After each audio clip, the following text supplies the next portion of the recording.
आजके आमे जानिबा तुलसी गछर किछि चमत्कारी गुण विषय। बंधु माने गरुड़ पुराण, स्कंध पुराण, पद्म पुराण एवं भविष्य पुराण रे तुलसी गछर अनेक विशेषता विषय वर्णना करा जाइछि।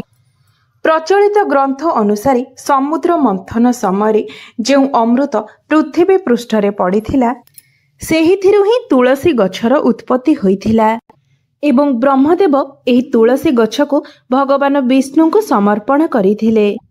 बंधु माने एही तुलसी गछटी प्रत्येक हिंदू धर्मर लोक मानकर अगणारे शोभा पाई थाए। एमिति कोनोसी हिंदू व्यक्ति नथिबे जहार अगणारे तुलसी गछ नथिबो एवं आमे प्रत्येक दिन सकाळे प्रथमे तुलसी गछर ही दर्शन करिथाउ। तेबे बंधु माने आजिर एही भिडियो रे मु आपण माननकु तुलसी गछर एक एपरी उपाय विषय कहबाकू जाउछि जहा 24 घंटारे आपणकर भाग्य को बदलाई देई पारे। आपणक जीवन रे चलीथिबा सबु प्रकारर समस्या एवं जदि आपणक उपरे तंत्र मंत्र किंबा कला जादूर कोनोसी प्रभाव रही थाए तेबे ताकु मध्य मा तुलसी भांगी देई पारंती एवं एही तुलसी गछ द्वारा ही आपणक जीवन रे चलीथिबा जे कोनोसी समस्या हेउ, ग्रह बाधा हेउ किंबा विवाह जनित कोनोसी असुविधा हेउ सेही प्रत्येक जिनिसर समाधान हो जाई थाए। तुलसी केवल गोटे गछ नुहे बंधु माने, आमर सनातन धर्म रे तुलसी गछ को आमे मार स्थान देई थाउ। जेमिति गंगा नदी को आमे माँ कहि थाउ, गाय को आमे गोमाता कहि थाउ, सेहीपरि तुलसी गछ को तुलसी माता बा माँ वृंदावती बोली कुहा जाई थाए। तुलसी गछरे साक्षात भगवान विष्णु एवं माँ लक्ष्मीकर वास होई थाए। एही पृथ्वी रे जेउ भी देवता मानव रूपरे अवतरण करिथांती प्रत्येक देवता माँ तुलसीकर पूजा करिथांती एवं जेउ घरे तुलसी गछ थाए एवं प्रतिदिन तुलसी गछर विधि विधान पूर्वक पूजार्चना करा जाय सेही गृहरे निश्चित भावरे आध्यात्मिक उन्नति होइथाए। एहा सहित सेही गृहर प्रत्येक सदस्य मानकर उन्नति हेबा सहित आर्थिक उन्नति मध्य होइथाए। जदि आपण प्रत्येक दिन सकाळु उठिबा मात्रे तुलसी गछर दर्शन करिथांती एवं नमस्कार करिथांती तेबे आपणकर संपूर्ण दिनटी शुभमय होइथाए। आपण प्रतिदिन सकाळु जेतेबेले निदरु उठुचंती सेतेबेले प्रथमे निजको देखिबा पूर्वरु माँ तुलसींकर दर्शन करंतु, कारण प्रत्येक दिन निदरु उठिबा परे आपण माँ तुलसींकर दर्शन करिबा द्वारा आपणकर अनेक पाप क्षय होइथाए। तुलसी गछ को जो माटी रे लगा जाय थाए सेही माटी रे समस्त तीर्थ मानकर वास होइथाए बोली मान्यता रहिछि। तुलसीर मूल रे माँ लक्ष्मीकर वास होइथाए एवं एहार अन्य समस्त भागरे भगवान विष्णुकर वास होइथाए बोली मान्यता रहिछि। एपरि मध्य मान्यता रहिछि जे भगवान विष्णु, भगवान राम एवं भगवान हनुमान को बिना तुलसी पत्र रे भोग अर्पण करा जाय नाही। बिना तुलसी पत्र रे जो भोग अर्पण करा जाय थाए ताहाको भगवान ग्रहण करंती नाही। एपरि मान्यता रहिछि जे जो गृहर अगणारे तुलसी गछ लागि थाए एवं तुलसी गछ हरा भरा रही थाए सेही गृह को केबे भी रोग व्याधि पसी पारि न थाए। जो गृहरे एही तुलसी गछ को सठिक दिगरे लगा जाय थाए एवं सठिक भावरे पूजा करा जाय सेही गृह को केबे भी वास्तु दोष लागि न थाए। एपरि मध्य मान्यता रहिछि जे जदि घर उपर को कोनोसी बड़ विपद आसीबार थाए, अकाल मृत्यु आसीबार थाए किंबा किछि बड़ दुर्घटना घटिबार थाए तेबे तुलसी गछ आपे आपे सुखी जाय थाए, अर्थात एहा आमको पूर्वरु ही संकेत देई देई थाए एवं तुलसी गछ एथिपाई सुखी जाय थाए कारण से विपद निज उपर को नहीं जाई थांती एवं जहार प्रभावरु से निजे सुखी जाई थांती। जेपरि आमर माँ पिला मानक उपर को विपद आसिले सेही विपद को निज उपर को नहीं जाई थांती, सेही परि माँ तुलसी मध्य आम उपर को विपद आसिले सेही विपद को निज उपर को नहीं जाई थांते। निज को बलिदान दे से आमको सुरक्षा प्रदान करि थांती। सेथिपाई आमे समस्ते आमर अगणारे तुलसी गछ लगाइबा उचित। तुलसी गछ आमको शुद्ध अम्लजान प्रदान करिबा सहित अनेक चमत्कारी लाभ मध्य प्रदान करि थांती। तेबे आसंतु जानि नेबा तुलसी गछ सहित जड़ित किछि चमत्कारी उपाय विषय। तेबे बंधु माने प्रथम उपायटी हेउछि एपरि मान्यता रहिछि जे जदि कोनोसी व्यक्ति गोटे मास पर्यंत प्रत्येक दिन लडु मोदक किंबा एहिभଳି कौनसी मिठा जातीय द्रव्य तुलसी पत्र रखी भगवान हनुमान को प्रत्येक दिन अर्पण करती तेबे तांकर समस्त मनोस्कामना पूर्ण होता है। तुलसीर मंजरी आम जीवन में थिबा समस्त समस्या गुड़ी को तत्काल ही दूर कर दे थाए। अनेक व्यक्ति करज बोझरे सर्वदा चिंतित रही थांती एवं अनेक व्यक्ति निजर विवाह को नहीं मध्य चिंतित रही थांती। तेबे एपरी परिस्थिति रे आपणक अगणारे लागिथिबा तुलसी रे जदि मंजरी आसे तेबे आपणक जीवनरु सेही सबु समस्या गुड़िक दूर हो जाय थाए।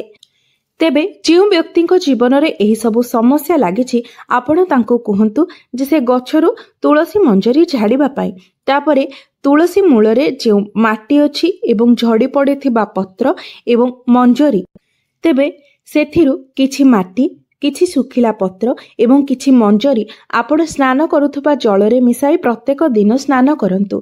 एपरि करिबा द्वारा जीवन में चलीथिबा समस्त समस्या गुड़िकर समाधान हो जाय थाए। एपरी करिबा द्वारा आपणको जीवन में उन्नति प्राप्त होता है। जदि आपणको एपरी लगुच जे आपण आरंभ करुथिबा कार्य संपूर्ण हो पारुनाही किंबा प्रत्येक कार्य सर्वदा बाधा विघ्न उत्पन्न हेउछि तेबे एही सबु समस्यार समाधान पाई आपण एही उपायटी को निश्चय पालन करंतु। निजर स्नान करुथिबा जलरे एही तीनोटी जिनिस को मिसाई आपण स्नान करिबा द्वारा एही सबु समस्यार निश्चित भावरे समाधान होइथाए।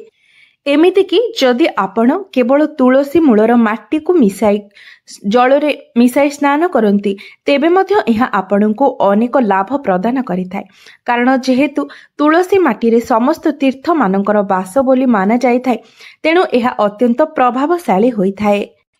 बंधु माने आपण माने जदि प्रतिदिन निज मस्तक तिलक लगाउछंती तेबे सही तिलक रे जदि आपण तुलसी मूलर माटी मिसाई लगांती तेबे आपण को प्रत्येक कार्य रे विजय प्राप्ति होइथाए।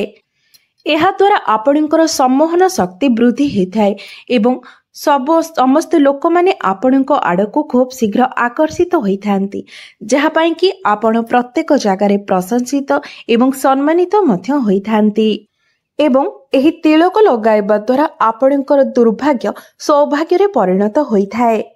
एवं जदि आपण प्रत्येक दिन तुलसी पत्रर सेवन करती तेबे काश थंडा ज्वर भली समस्या आपणक निकट को आसी न थाए।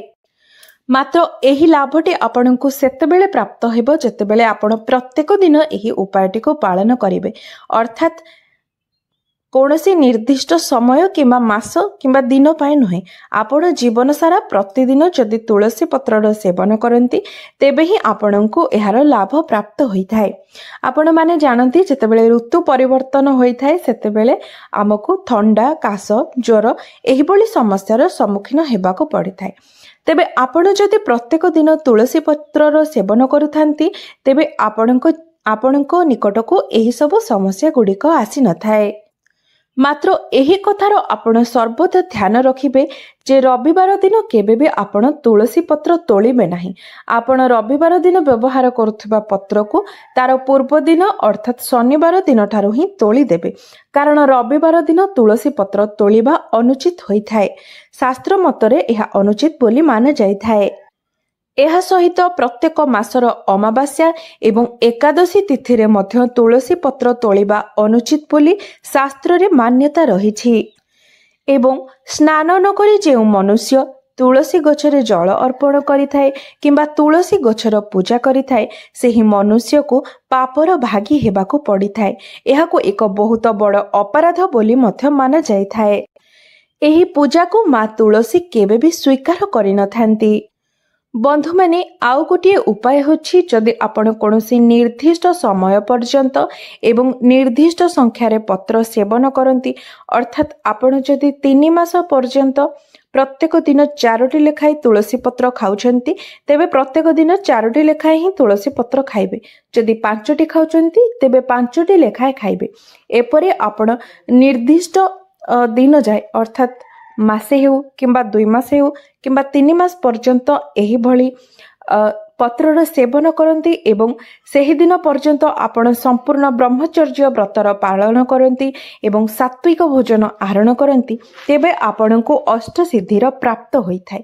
ଆପଣମାନେ ଜାଣନ୍ତି ଭଗବାନ ହନୁମାନ ଯେକୌଣସି ଜାଗାକୁ ଚାହିଁବେ ସେ ପ୍ରତ୍ୟେକ ଜାଗାକୁ ଯାଇପାରନ୍ତି ଏବଂ ଏପରିକି ଦ୍ରୋଣଗିରି ପର୍ବତକୁ ମଧ୍ୟ ସେ ନିଜ ହାତରେ ଟେକିଥିଲେ। ଏସବୁ କିଛି ତାଙ୍କୁ ଅଷ୍ଟସିଦ୍ଧି ଯୋଗୁଁ ହିଁ ପ୍ରାପ୍ତ ହୋଇଥିଲା ଏବଂ ଅଷ୍ଟସିଦ୍ଧି କାରଣରୁ ହିଁ ଏହି ସବୁ ତାଙ୍କ ପାଇଁ ସମ୍ଭବ ହୋଇଥିଲା।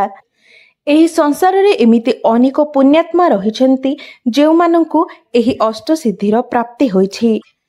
ତେବେ ଆପଣ ଯଦି ନିର୍ଦ୍ଧାରିତ ସଂଖ୍ୟାରେ ପ୍ରତ୍ୟେକ ଦିନ ତୁଳସୀ ପତ୍ରର ସେବନ କରନ୍ତି, ତେବେ ଆପଣଙ୍କୁ ମଧ୍ୟ ସିଦ୍ଧି ପ୍ରାପ୍ତି ହୋଇଥାଏ। ବନ୍ଧୁମାନେ, କିଛି ଏପରି ବ୍ୟକ୍ତି ଥାନ୍ତି ଯେଉଁମାନଙ୍କ ଉପରେ ସର୍ବଦା ଭୂତ ପ୍ରେତ କିମ୍ବା କୌଣସି ନକାରାତ୍ମକ ଶକ୍ତିର ପ୍ରଭାବ ରହିଥାଏ ଏବଂ ଏପରି କିଛି ବ୍ୟକ୍ତି ଥାନ୍ତି ଯେଉଁମାନଙ୍କ ନଜର ମଧ୍ୟ ଖରାପ ହୋଇଥାଏ। ସେମାନଙ୍କ ନଜର କାରଣରୁ ମଧ୍ୟ ଆମ ଜୀବନରେ ଅନେକ ସମସ୍ୟା ଉତ୍ପନ୍ନ ହୋଇଥାଏ।